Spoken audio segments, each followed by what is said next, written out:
Welcome to the HR Dialogues, a show where we discuss the future of work and HR's role in it. Today we've got a very exciting episode lined up. I'm speaking to Ruben Wieman, the founder and CEO of Oneteam. And today we're going to be talking about the experience of the deskless worker.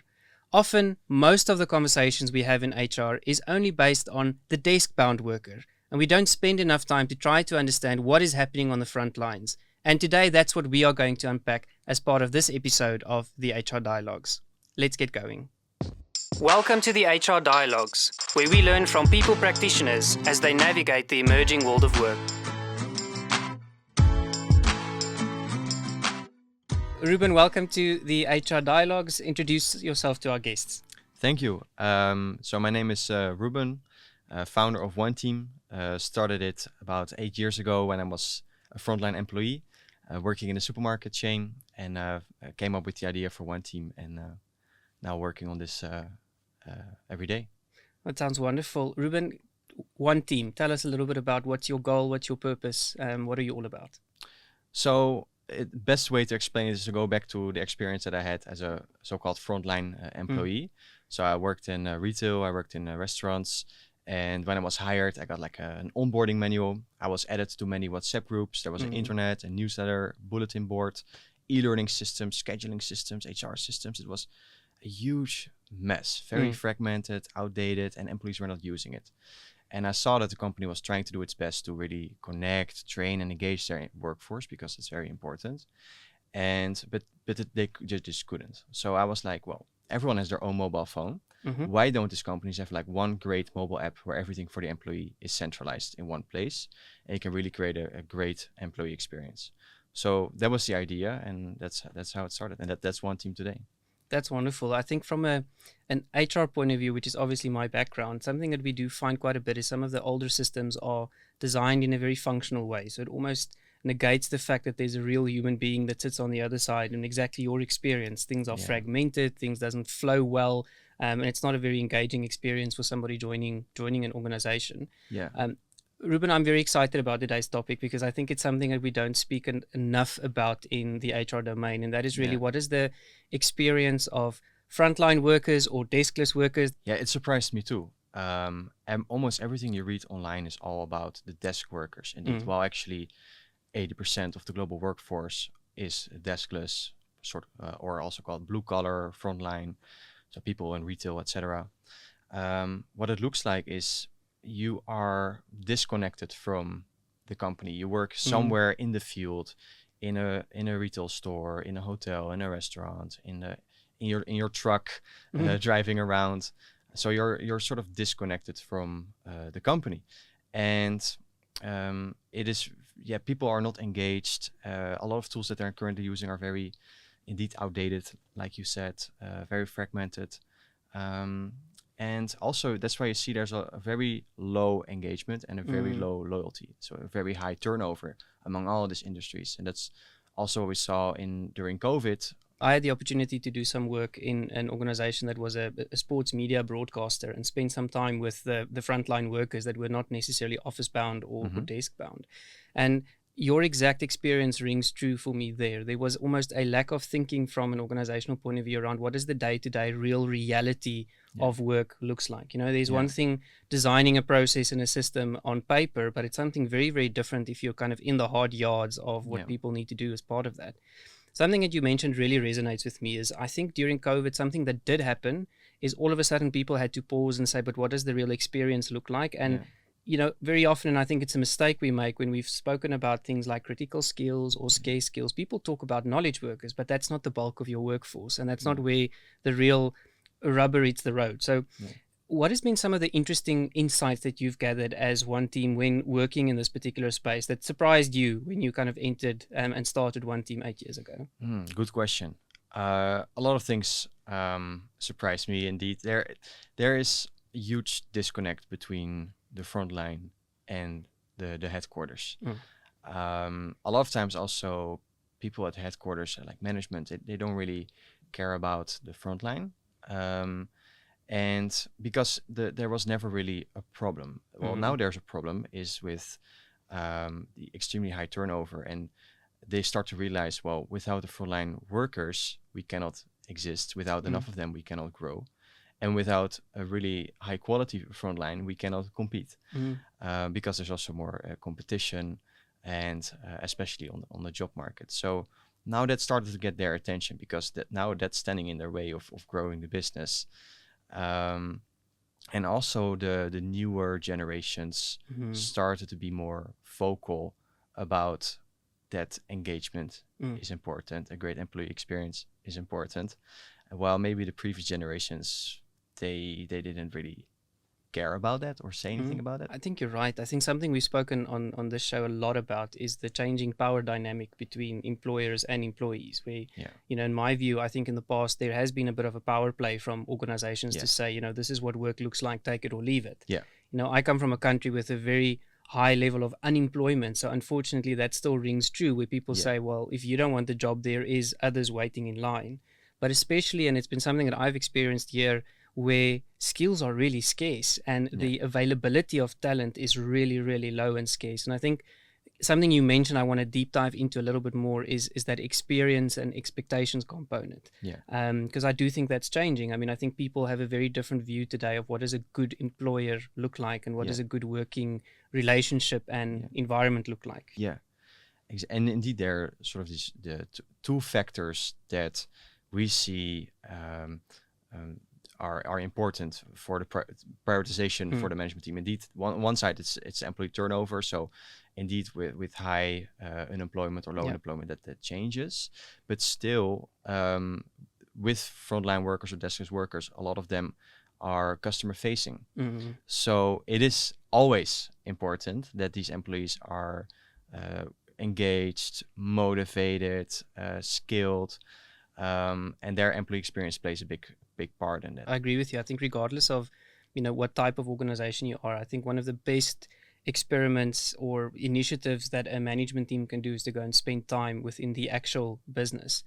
Something I've often wondered about is very often in organizations, the 10, 12, 15 executives that make a lot of the big decisions about where the organization goes, they are so far removed from the actual client or consumer that actually utilizes the products and the services that they do promote.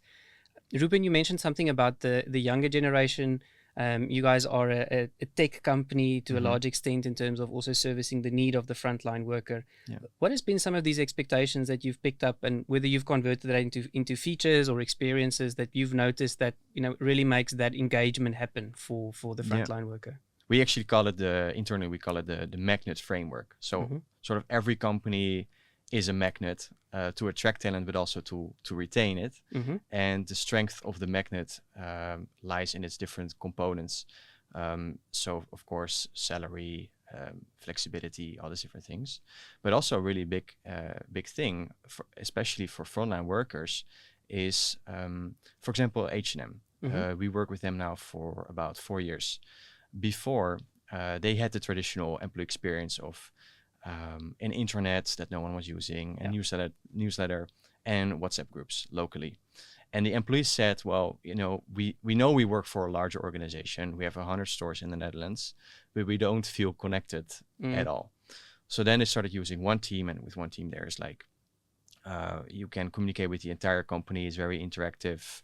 You see a timeline with messages from other locations, and it's a lot of fun. And now they say, well, now we feel connected as one team. If there's another magnet coming close by, maybe another employer close to your home pays you €1 an hour more, maybe a friend of you works there. It's quite strong, but this one is still stronger because you are engaged with the company. You feel more connection with your direct colleagues.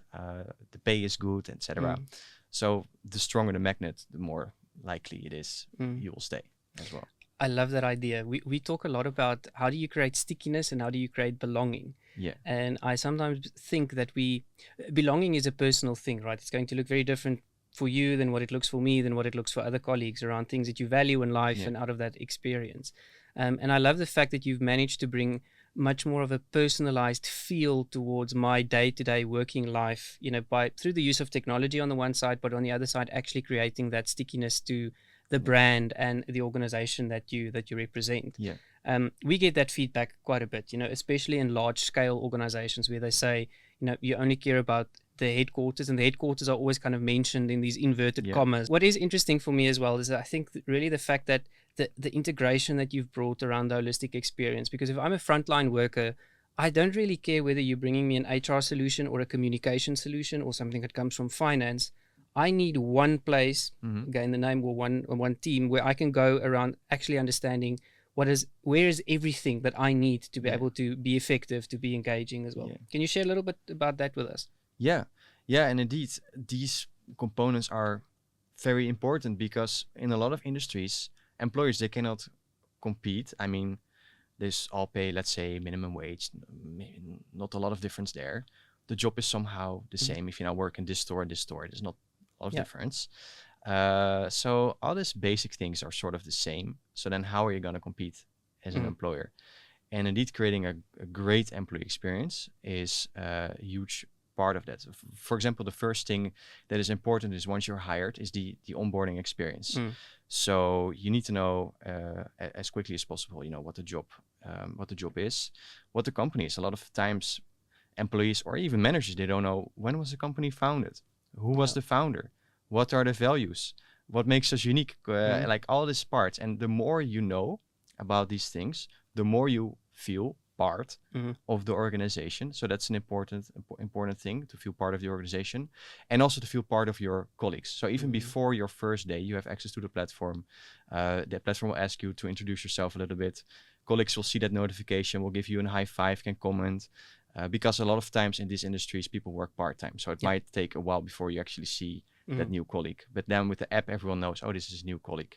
So first time I see you, I know, oh, you're new. So making sure that you have that connection with your colleagues is an important part. But also like all the basic things, like checking your schedule. With other companies, usually it is still printed out, like, and hanging on the bulletin board in the canteen. Like, how do you know when is your first day? But also checking your payslip, requesting time off, all these different things, like making it as easy as possible. Because when I worked at a retail company, it was horrible. Everything was so much friction. I didn't know. I know only 2 colleagues, but I didn't know the literally 120 other colleagues that worked there. So that was just a bad. I worked there for 3 weeks, maybe 2 weeks. I think I was gone very quickly because another magnet came by. Pizza delivery. I liked that job a little bit more.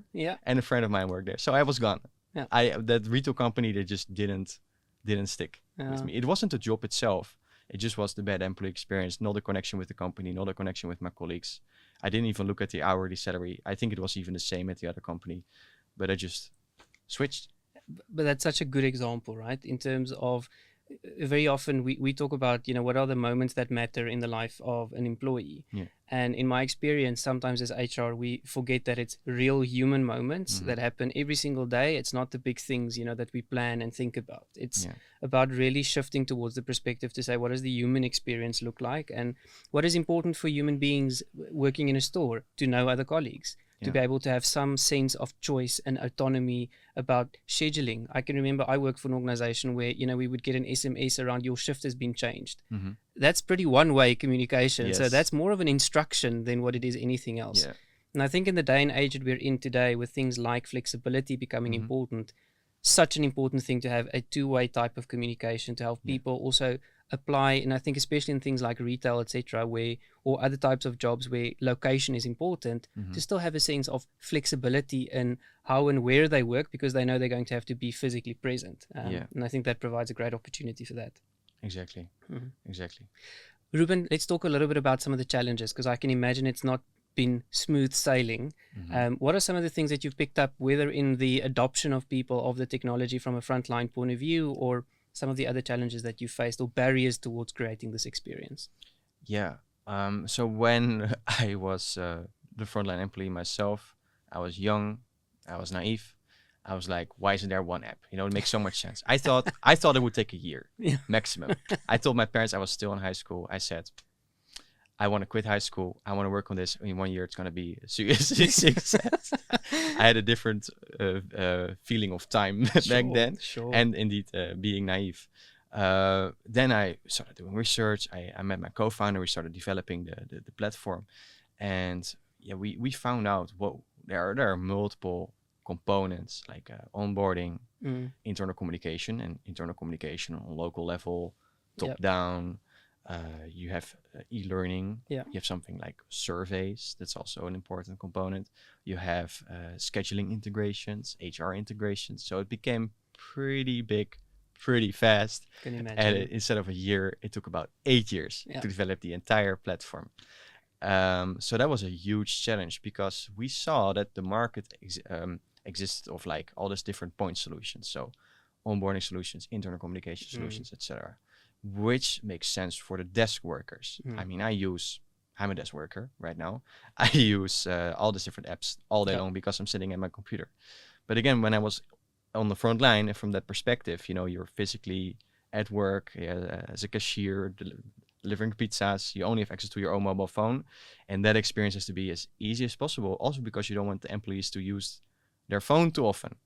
And also, the more difficult it is, they're less likely they're gonna use the app. You cannot force them. You have to want them. They have to want to use the platform. So we knew, okay, it has to be one app, and also there are all these different industries with just a little bit of differences. You have different company sizes, different structures. Some are franchise, some are not. So each component was already difficult, but also all these different organizational structures, different types of HR and workforce management systems to integrate with. So we had to really quickly build a good infrastructure for the platform, at the same time keeping it easy to use. So that was a beautiful journey, a very exciting journey to create that platform. So that was on the technical side, let's say. On the other side, you have the headquarters, where not always they are that interested in employee engagement or employee experience. A lot of times AIHR people are, but they have a very hard time selling it to the management. But luckily there are a lot of companies that are, you know, great employers, great leadership. They were dying for a solution like this. So that was great. But the far majority, I would say, isn't. Back then, now it's getting more and more. And yeah, we want to educate the market, just like yourself, give inspiration. And because at the end of the day, we want to create better employee experiences for the frontline, which at the same time helps these companies tremendously, of course. I mean, there's so much research also that shows us, you know, when frontline experience goes up, organizational performance goes up, that has an eventual business impact. Something that you mentioned, though, that I think a lot of people underestimate is you have to create almost a consumer-like experience for the frontline worker when they engage with the technology. You know, in a previous life, a lot of employees sometimes complained with me to say, you know, when we use HR technology, it feels like we're in the 1960s. Why on earth, when I am a consumer of another organization, I've got, you know, these sexy apps, these things that just work, that just go seamlessly. The moment I'm inside in the organization and I'm almost a static consumer because I have to use it, it's just a terrible experience. And I think that's brought about a very, very big shift in how we think about not only HR systems, but call them company systems in general.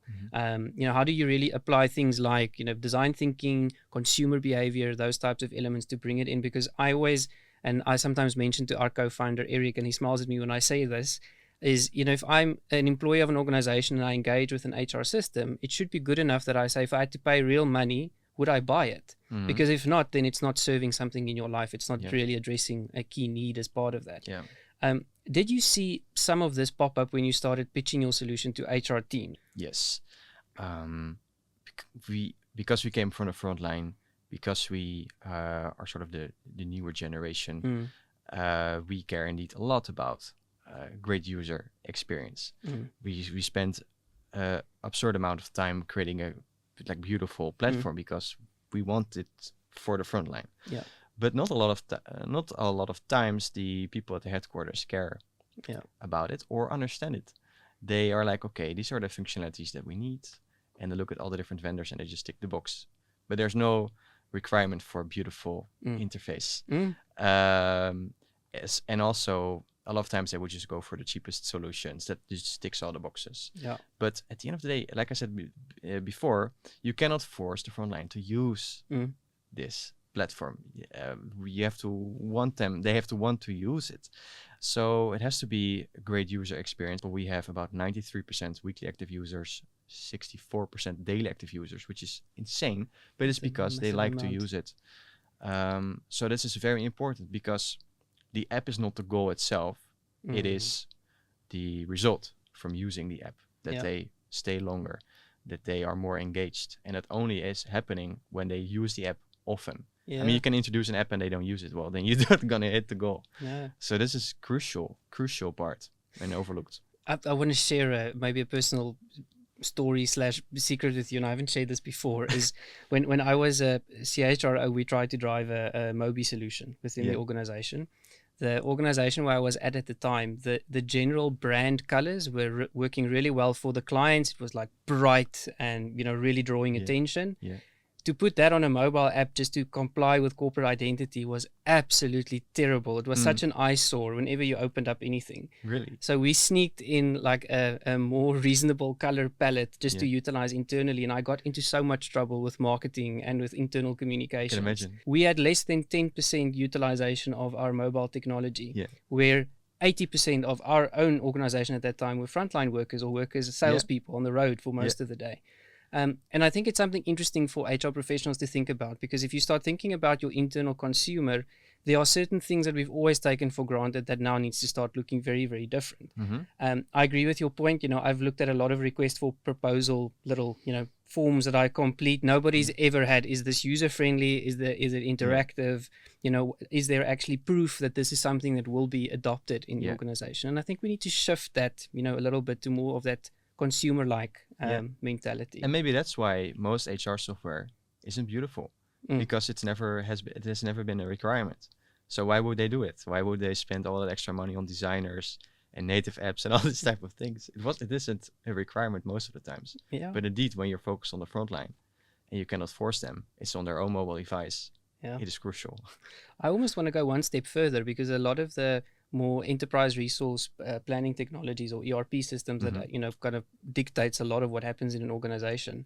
Even when some of those vendors have provided a very good employee experience on the front end, the experience for the HR professional that needs to work with that system every single day is just as terrible. And I've got a firm belief, if technology is not designed in a beautiful, user-friendly way, nobody's going to use it. And it's just going to sit on a shelf somewhere, and we're going to find manual workarounds because we are resilient as human beings, and we'll find other ways to do it. This is going to be better and more friendly.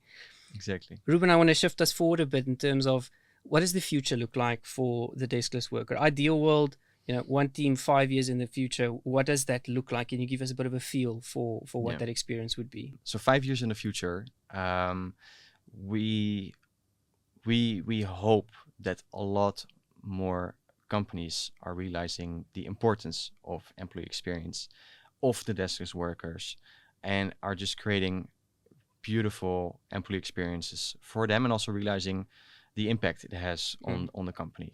We can talk about maybe a little bit more, like what is the impact on the company when you create better employee experiences. But I just hope, and that's what we're working on, that on the digital side, but also on the offline side, the entire employee experience is just an experience and a great experience. So I believe a lot of companies either have a great experience in 5 years, and the ones that don't probably don't exist anymore.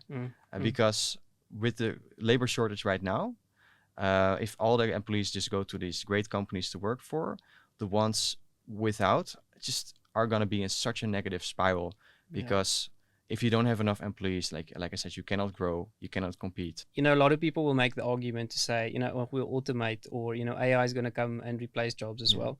I'm a firm believer, and I think you are too, that I think AI will enhance the employee experience. It's not going to take away the need for frontline workers. It's going to look very different around what the engagement is. But I do believe that there is an opportunity there, and especially in the HR space, I think we finally have the technology to create great experiences at scale that is personalized and that actually adds some value, to the life of an individual employee. Your view on that, when somebody says, don't worry about the frontline workers, I'll automate that role. I'll have an automatic, kind of checkout point. What's your view on that? I think when everything is becoming more digital, the humans will crave more human interaction. So when you go shopping in a shopping street. I mean, when you enter a shop, you don't want to be clicking on the display. I mean, I can do that from my computer at home.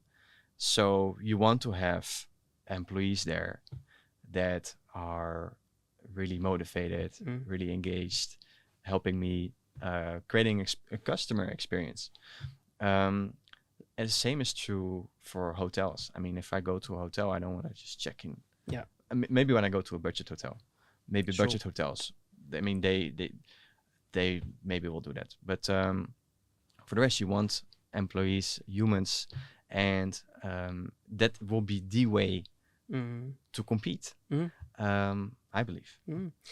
This is slightly off topic, but there's a very interesting experiment that's running. I can't remember the country off the top of my head, where they've seen rises in loneliness. So actually what they've started to do, especially in some of your retail stores, is they are asking the big retailers to employ people so that there's some shape and form of physical interaction when people do go for that shopping experience. So I think that human touch, that human moment, especially to your point in terms of premium brands and premium experiences, I think that's just going to be a lot more important with a consumer that expects something very, very different. Yes. Ruben, you mentioned business impact. Yes. So I think as a first level is that what I mentioned before, without frontline workers, you cannot exist. Without them, you cannot grow. So when a lot of companies are sort of going in a negative spiral with a labor shortage, the first thing is, well, okay, a better employee experience. If you just walk them through what a better employee experience looks like, they can imagine, okay, indeed, this is going to make sure that employees will stay longer. You can also give them a tons of research that will show that. So that's the first thing, like lower employee turnover, making sure that the people are here, that are working, are more productive, are more skilled, are more engaged, more motivated, and that will in turn create a better customer experience. So of course this last part of creating a better customer experience only is for companies that are with frontline workers that interact with customers, because not all of them do, for example, in warehouses or transportation. So it's either fundamentally making sure you have enough employees, and also it is the productivity side, creating a better employee experience for creating a better customer experience. So these are the two things that I would say are crucial. Can you share some success stories with us, in terms of working with some clients, if you're able to, just to demonstrate and showcase what does this look like in practice and how people really seen some results? Yeah. So I think a few metrics, like I mentioned, the 93% weekly active users, the 64% daily active users, that speaks for itself, that employees are getting value from it. But also I would say having zero customer churn, which means that all of the customers that use Oneteam, they're like, how did we do this before? Not only Oneteam, but also similar products.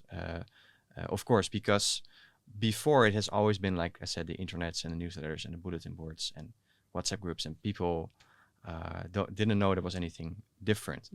But because this workforce is so difficult in all these different locations, part-time, high turnover, it's a very difficult workforce, and now having a tool that connects them all together is a real game changer. So things that they say before, when we wanted to communicate something, for example, during COVID, there like a lot of things were happening. So you need to inform your employees. So companies without a platform like Oneteam, they said we could only reach 5% of our employees. The rest just went through managers, and then the message get diluted or just take some time before it reaches the front line. So a lot of miscommunication was happening. But the companies that were using Oneteam or similar platforms, they, with an instant, with pressing the button, everyone gets push notifications. They reach 90% plus of the employees. So that is vital. But also, for example, you can create nice e-learnings. So one of our customers here in Rotterdam, I talked to a few employees of them a few days ago. They say, well, there's this nice e-learning, so I can. It's very easy to learn. It was a hotel, so very easy to learn, new skills about all sorts of things. So it is really a lot easier for them to do these courses. They would never go to their computer, go to their e-learning website and do these different types of things. But also another great thing is a lot of companies that do surveys once a year to measure their employee satisfaction. But like 80 pages, no one really wants to fill those in.